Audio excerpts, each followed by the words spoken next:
La croissance économique, on en entend parler tout le temps. Mais ce gros chiffre qu'on nous donne, est-ce que c'est un vrai signe de prospérité ou une sorte d'illusion? Aujourd'hui, on va apprendre à faire la différence. Tenez, regardez ce chiffre. En 2017, le PIB de la Tunisie, plus de 102 milliards de dinars. Bon, à première vue, on se dit waouh, c'est énorme, ça sent l'économie qui tourne à plein régime, non? Mais attendez une seconde, est-ce que ce chiffre impressionnant veut vraiment dire qu'on a produit plus de richesses ou est-ce qu'il y a une petite astuce, quelque chose qui se cache derrière? C'est la question essentielle. Alors, c'est parti. Plongeons ensemble dans les chiffres pour voir ce qu'ils nous racontent vraiment sur la santé d'une économie. Bon, voilà le point crucial à comprendre. Quand le PIB augmente, ça peut venir de deux phénomènes très différents.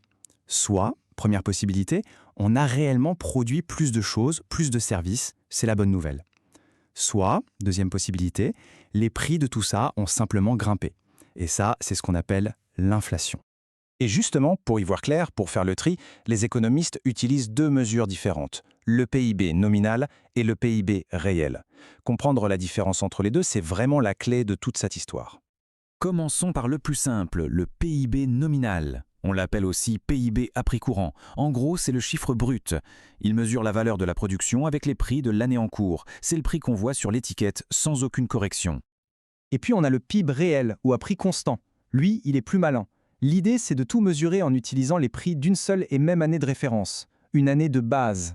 Le but, c'est de complètement gommer l'effet de la hausse des prix. Comme ça, on est sûr de ne mesurer que l'augmentation réelle des quantités produites. Donc, pour résumer, c'est assez simple. Le PIB nominal, il mélange tout, la hausse de la production et la hausse des prix. C'est pour ça qu'il peut être trompeur. Alors que le PIB réel, lui, il a filtré l'inflation. Il nous montre que la croissance réelle des volumes produits, et c'est celui-là qui nous donne l'heure juste. D'accord, mais concrètement, comment on passe de l'un à l'autre? Eh bien pour ça, les économistes ont un outil un peu spécial, le déflateur du PIB.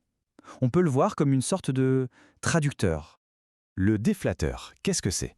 C'est tout simplement un indicateur qui mesure l'inflation sur absolument toute la production d'un pays. Il nous dit précisément de combien les prix ont augmenté en moyenne depuis notre fameuse année de base. Et voilà sa formule. Pas de panique, c'est assez direct.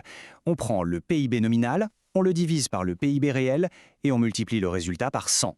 Ce petit calcul nous permet de chiffrer très précisément l'effet de l'inflation. Allez, appliquons ça à notre exemple.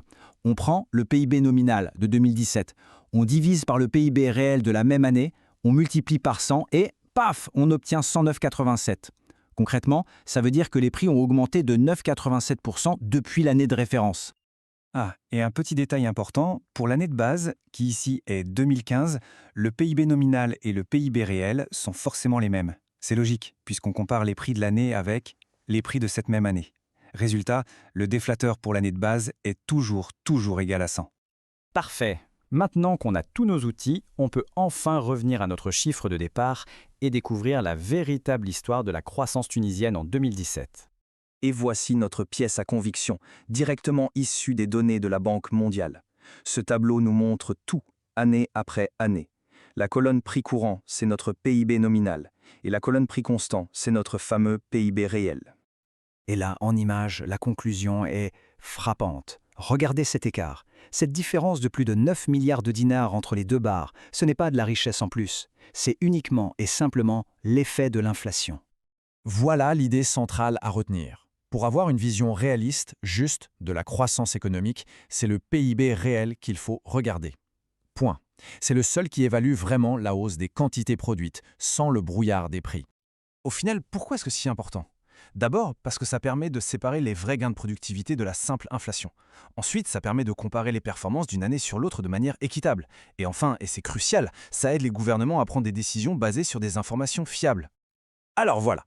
La prochaine fois qu'un gros titre annonce une croissance économique spectaculaire, le premier réflexe à avoir, c'est de se demander « Attendez, on parle en nominal ou en réel ?» Une question toute simple, mais qui change complètement la perspective.